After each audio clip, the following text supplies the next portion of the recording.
Journey into space. The BBC presents Jet Morgan in The World in Peril.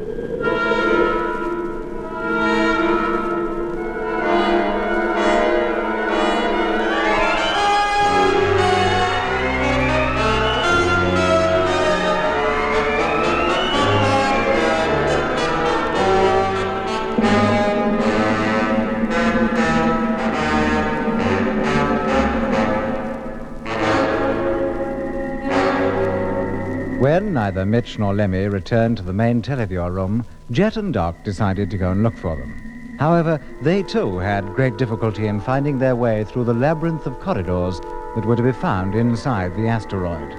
And then, when they'd almost given themselves up for lost, they stumbled on a party of conditioned crewmen who were on their way to a sphere bay.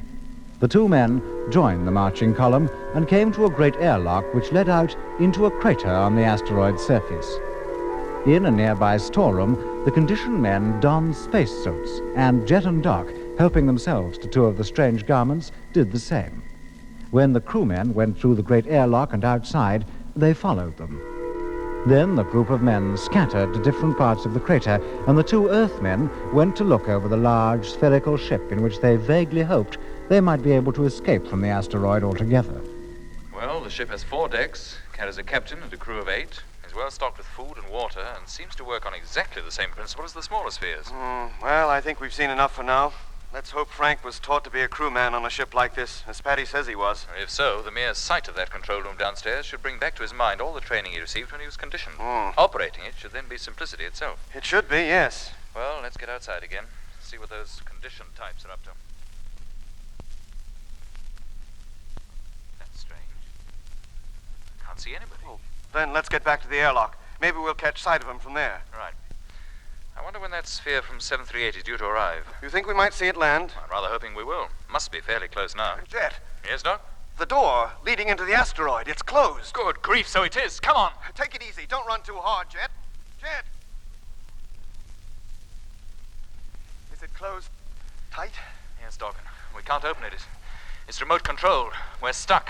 Stuck out here on the asteroid's surface. Well, what do we do now? Hello, can you hear me? Hello? Who on earth are you calling? That Martian. We heard him distinctly enough. It doesn't follow that he can hear us. Well, why not? Must have been him who closed the door. If he hears us calling, he might open it. Hello? Hello? Why should he? Well, supposing we really were conditioned, he wouldn't want to leave us out here, would he? Maybe not. But not being conditioned may well prove our undoing. How? Those conditioned types obey orders down to the last letter. They were told to do whatever they had to do and then return to the airlock. The Martian must have known when that would be, and he closed the door accordingly. But none of them could have been out here for more than 15 minutes. They could hardly have carried out their work in that time. That depends on what their work was. They were supposed to prepare the bay to receive the sphere arriving from asteroid 738. But who knows what that entails? I'd have thought they'd have waited for the thing to land, at least. Well, they didn't. And here we are, stuck in this crater with no idea how long the oxygen supply in these suits is supposed to last, nor when that door is likely to open again. Well, we won't starve and we won't suffocate. If we have to, we can camp in that big sphere. But look, what about Mitch and Lemmy and Frank? How do we let them know where we are? That is a problem. And what if that sphere from 738 does land? I hope it does. The door's bound to open to let the crew in. Well, that depends on who's aboard. We must get up to the surface. Climb out of this crater, you mean? Yeah. Frank is probably trying to locate us. If he tunes into the surface, he's far more likely to see us if we're up there than if we're stuck down here. It won't be an easy climb. The walls of this crater are pretty steep. But quite rough on the far side. I think we might find enough footholds over there. What if our oxygen supply does run out? Oh, we don't have to climb any higher than the crater rim to give Frank a chance of seeing us. Okay, let's go over there and begin climbing. Doc, what would you estimate the diameter of this crater to be? Roughly, I should say about 1,000 yards.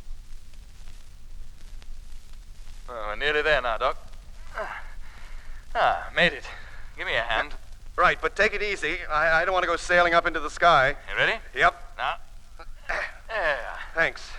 Well, here we are. This asteroid's exactly like a miniature moon. This crater must be one of the largest on it. Do you think it's natural, or has it been dug out specially? Well, it looks natural enough to me. Floor's very smooth, though. No doubt they had to do a little work on that. You feel okay, Doc? Yeah, why shouldn't I? Oh, just wanted to be sure, that's all. Say, wait a minute. Look. What? Well, over there. What's that? Looks like some kind of control tower. Yeah. Pretty tall, too. Some of it lies below the horizon, out of sight. What can that be for? Search me.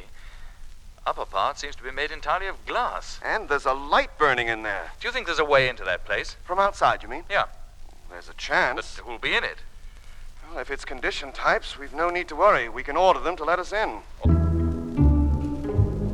Meanwhile, Mitch and Lemmy were, of course, still in the main control room, for that's what it turned out to be, with the lunar controller.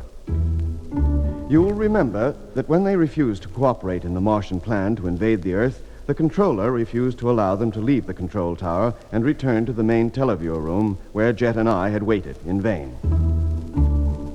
The central control room in which they found themselves was a large circular room built on the top of a high tower, not unlike a colossal lighthouse, but with a much greater diameter.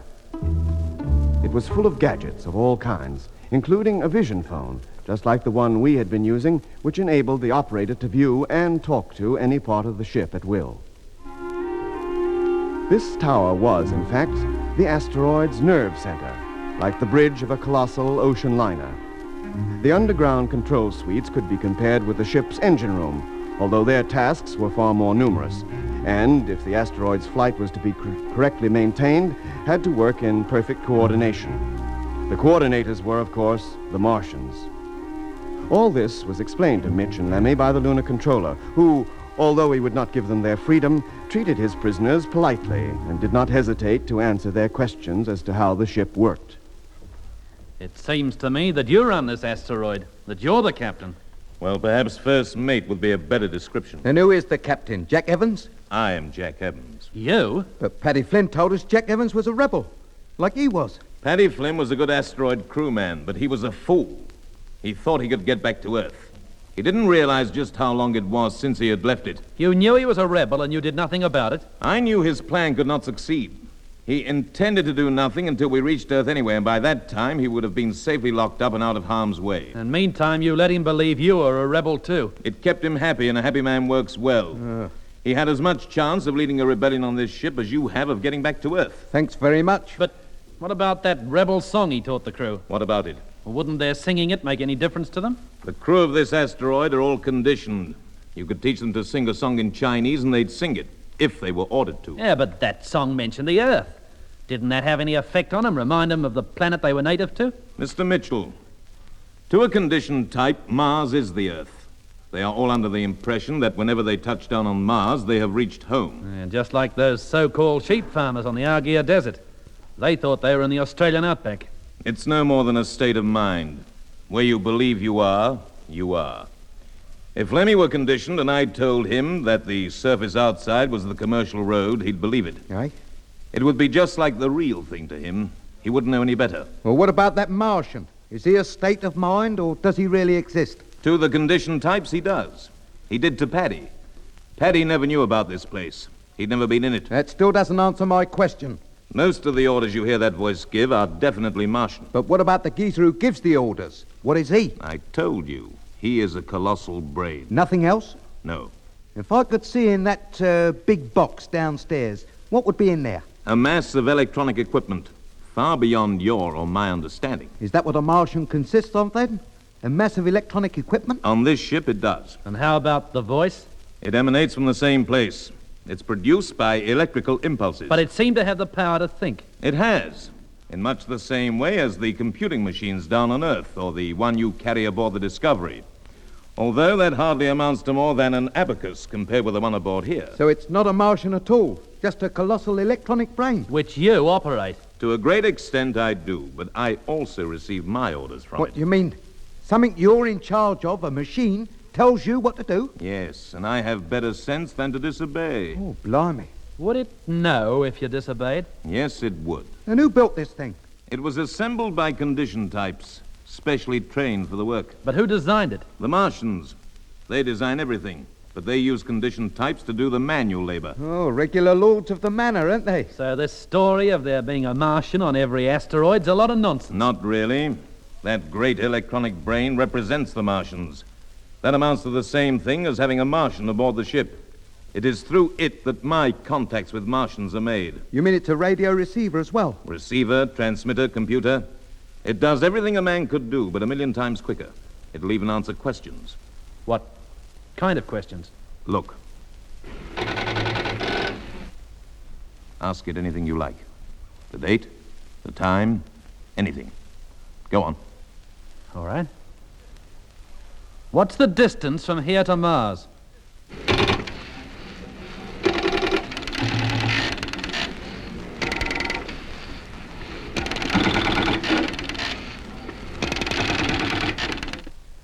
Distance to Mars is 1,800,331.5 miles, 331.6, 331.7, 331.8, 33... Now, do you believe me?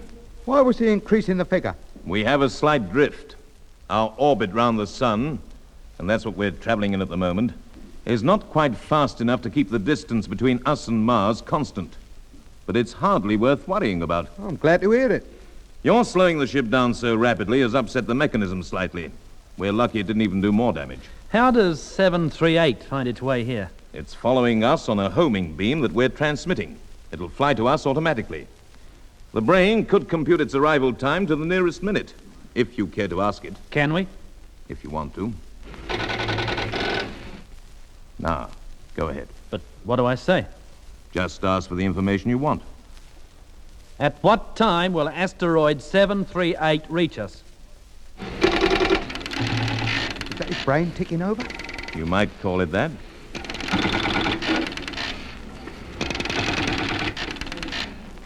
Here comes the answer now. Estimated time of arrival of asteroid 738 is 48 hours, 52 minutes. Ferrying sphere will arrive at Bay 5. Have landing arrangements completed in good time. Landing arrangements? But nobody asked him anything about that. It was just a check. Extra information relating to your questions is often given, but the bay has already been prepared. I sent a party out there less than an hour ago. Where is Bay 5? It lies on the edge of the horizon. You can just make it out. Come over here and I'll show you. There. See that oval-shaped dark patch? Yeah? That's the crater known as Bay 5. We're not close enough to see down onto its floor. If we were, you could see the ferry spheres stowed there. And is that where the sphere from 738 will land? Yes, you'll be able to see it. What, you mean we'll still be in here 2 days from now? You will remain here until I have you transferred to 738's ferry. And what about Jep, Doc, and Frank? I will have them picked up and taken to the bay in good time. Well, I'll say this for you, mate. You've got things well organized. Very well organized. You see how powerless you are, and yet, by cooperating with us, you could have many privileges. If we cooperated, what would we have to do, like? Lemmy. Well, let's at least listen to what he has to offer. Jet would take Paddy Flynn's place as supervisor of Section 1. Oh, yeah? Doc would be put in charge of sick quarters. Yeah? And other jobs found for you and Mr. Mitchell. Go on. But your greatest use to us would be on the moon colony. We need to establish a much larger one than anybody down on Earth has yet conceived. Oh. That is where you would be really useful. And you would be well rewarded for your trouble. Sounds marvelous, doesn't it? You'll think it over? No. I just wanted to know what you had in mind, that's all. Well, if you'll take my advice, you will think about it.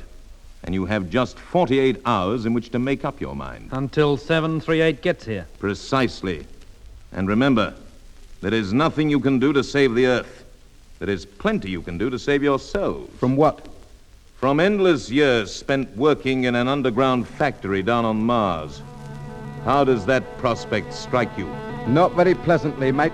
Any more than you do.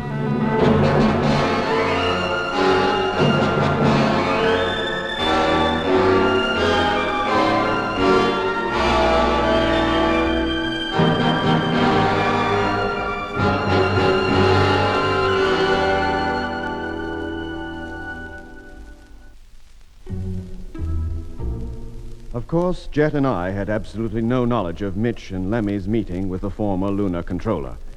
We were, in fact, still exploring the large sphere in the crater at that time and hadn't realized that the men we'd followed had by now finished their work and returned to the airlock, leaving Jet and I shut out on the asteroid's surface. It was about then that the great Martian brain issued an order to the lunar controller. This necessitated his leaving Mitch and Lemmy in the tower from which they had an uninterrupted view of the asteroid's surface to every point of the horizon. Well, that's good riddance to him for a bit anyway. And this is our chance to find our way back to Jet. Let's try the door we first entered this place by. No go? No, doesn't seem like it. No, the door doesn't budge. How about the door that Jack Evans, as he calls himself, went through? I'll give him a chance to get well clear of here first. We don't want him to know we're following him. Oh, I don't suppose it'd make any difference anyway. He wouldn't have left us here alone if we could get out. No, but at least we might be able to contact Jet. You know, this vision phone seems to be exactly the same type as the one downstairs in the televiewer room. Try it, Lemmy. Right. Yeah, something's appearing. Oh, blimey. Retune it, Lemmy, quick. Oh, that was the lunar controller, walking along a corridor. Yeah, well, let's hope he didn't hear us talking. Now, try and get Frank. Ah, but how? I don't know his number. Well, we'll have to use the hit and miss method. Now, get going. Yes, Mitch.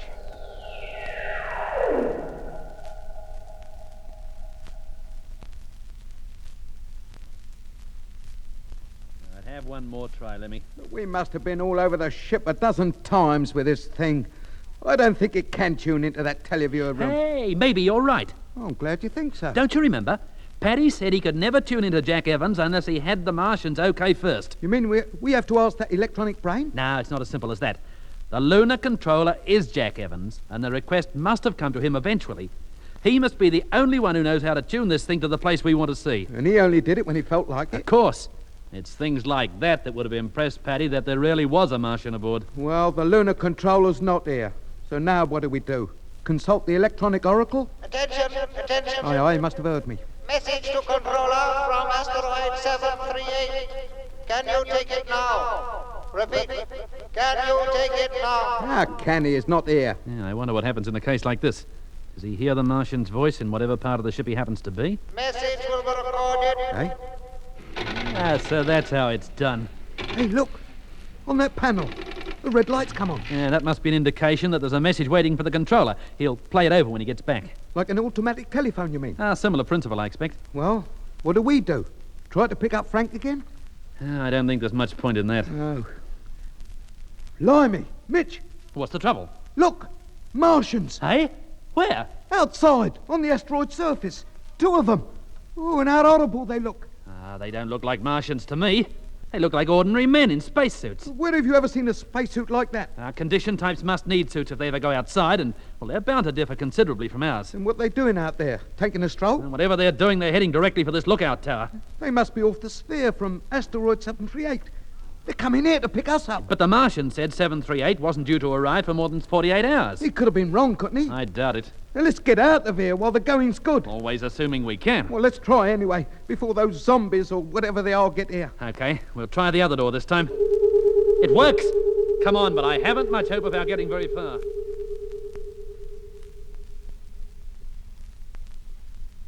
Yeah, this must be Evans's living quarters. Posh, isn't it? Yeah, now I know what he meant when he said we'd have a comfortable life. Yeah, darn sight more comfortable than anything those condition types have got. All they have is a bed to sleep in and work to do. And that's all we'll have if we don't get out of here. Look, there's another door over there. Let's try it. And I better close this one first. Yeah, go ahead.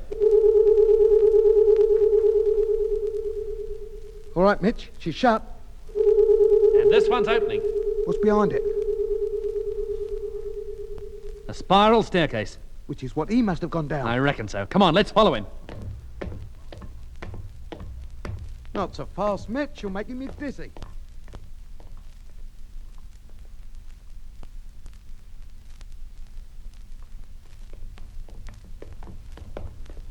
How much further? We're just coming to the bottom now. So? Another door directly ahead. And a lofty corridor leading off to the right. Try the door. Nah, it doesn't function, Lemmy. And it'll have to be the corridor, won't it? Yeah, let's go.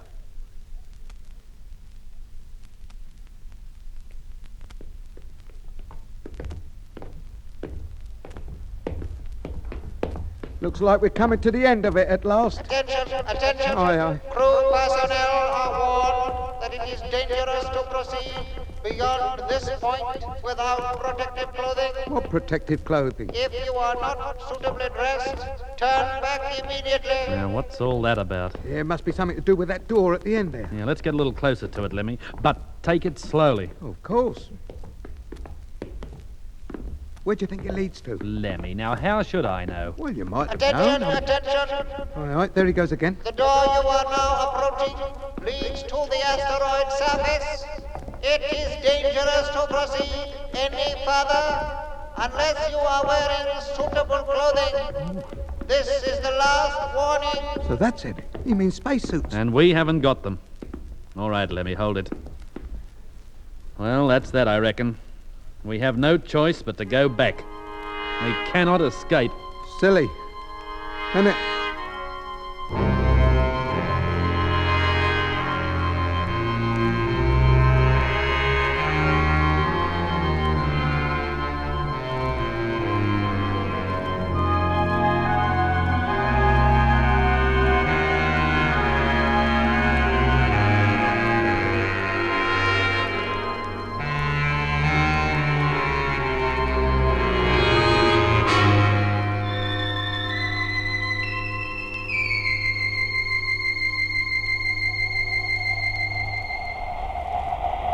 Hey, Mitch, listen.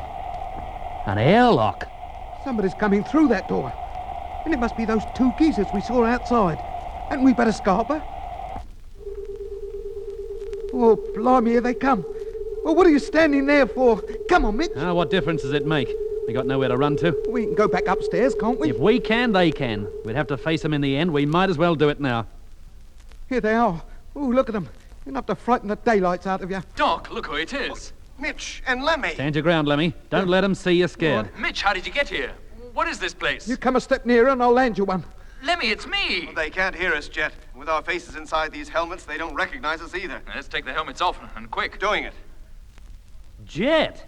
Well, where did you spring from? I might well ask you that. Well, Alfie, it was you and Doc all the time. We thought you were a couple of Martians. What are you doing here? We've been looking for you. What, outside? When you know we haven't got a helmet between us? Well, we got left out there by accident, but we'll explain everything in due course. Yeah, what you have to explain's nothing compared with our news. We found a sphere, Mitch, just like the one you described. If we can get out to it again, we believe we could take off in it and get away from here. You think so? Well, why not? All we have to do is find Frank, get up to Bay 5, and help ourselves to the necessary number of suits. Yeah, but how are we going to get to Bay 5, except by the way you just came? And we need suits for that, and only you and Doc have got them. We go back by the same route as you came here. Back to Frank, that is. It shouldn't be too difficult then to find our way back to that suit store. And then? We pick up 3 more, return, go back through that airlock, and make our way back to the crater where that sphere is. That sounds dandy, Jet, but there's just one snag. There is no way back to Frank. How do you mean? Lemmy and I are prisoners here. We can't go out and we can't go back. At least no further than to that lookout tower upstairs. Well, who's holding you prisoners? Get ready for a shock. The lunar controller. Lunar. What? Oh, you're joking, both of you. If we are, it's the silliest joke I ever played. But how can he possibly be on this asteroid? It's all too simple, and there's no time to explain now. But you've got to explain, I Mitch. tell you, there isn't time. What's more important is that you should get back to the Discovery, Yeah. if that sphere will take you, and warn Earth to close down every television station until further notice. Are you crazy? I wish I were. You say you think you can get that sphere off the ground? We certainly do. Then put your helmets on, get back there and do it. And leave you behind. Look, how can we get to that ship? You and Jet getting back to the Discovery is far more important than leaving us here. Now, wait a minute, Mitch. It's not so easy as that. Why not? In the first place, that ship's built to carry a crew of 8, and we've no idea how to navigate it. We're hoping Frank has. According to Paddy, Frank was trained as a crewman, and he'd know exactly how to control the thing. Put us right when we made mistakes. Oh, that's reasonable. In the second place, I don't see what closing down television stations has to do with a Martian invasion. Incidentally, where's the lunar controller now? In another part of the ship, but he'll be back, I can guarantee it. And if you intend to get away, you'd better get started. I tell you, we have no intention of leaving you, Frank, or Lemmy behind. Very well, if that's your final word on the matter. It certainly is. All right, let's get upstairs, and you can see a few things for yourself while Lemmy and I explain exactly what's happened to us since we saw you last. Hardly believe it, Mitch.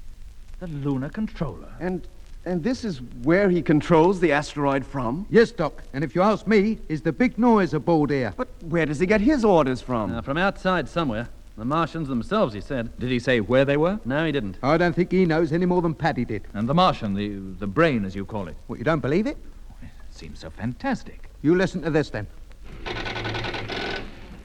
What is the estimated arrival time of asteroid 738 at this position? And how's your father? There he goes, figuring it out. How long does it take?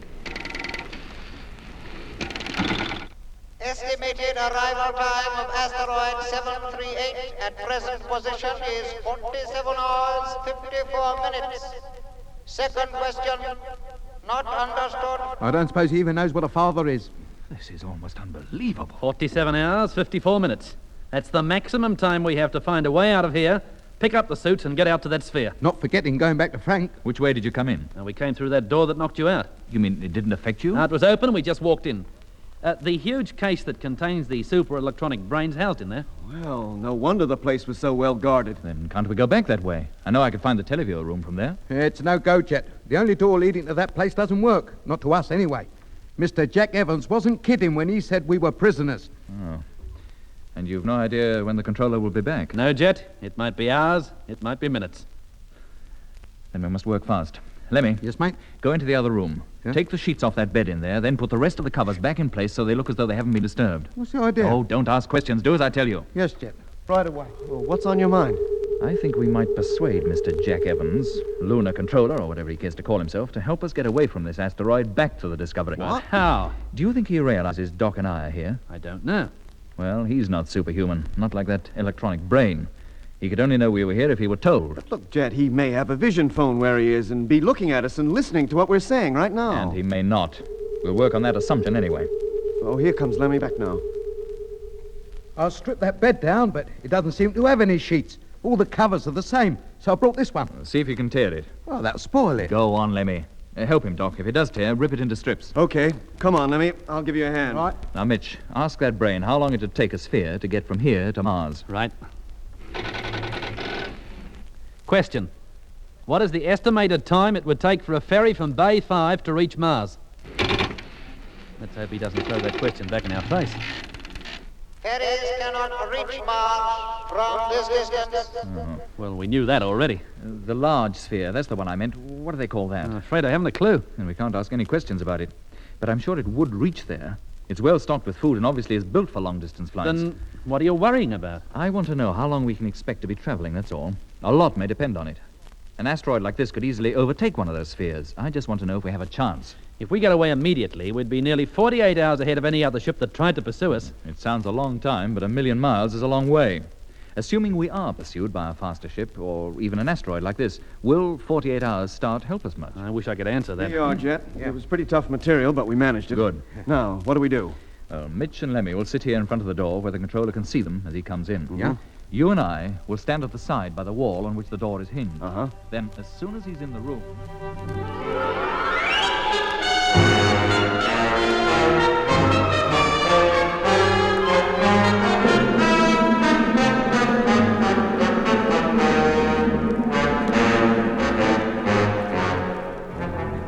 That was episode 15 of Journey into Space. Taking part in this recording were Andrew Foulds as Jet Morgan, Alfie Bass as Lemmy, Guy Kingsley Pointer as Doc, and Don Sharp as Mitch. Other parts were played by David Jacobs and Alan Tilvern. The orchestra was conducted by Van Phillips, who also composed the music.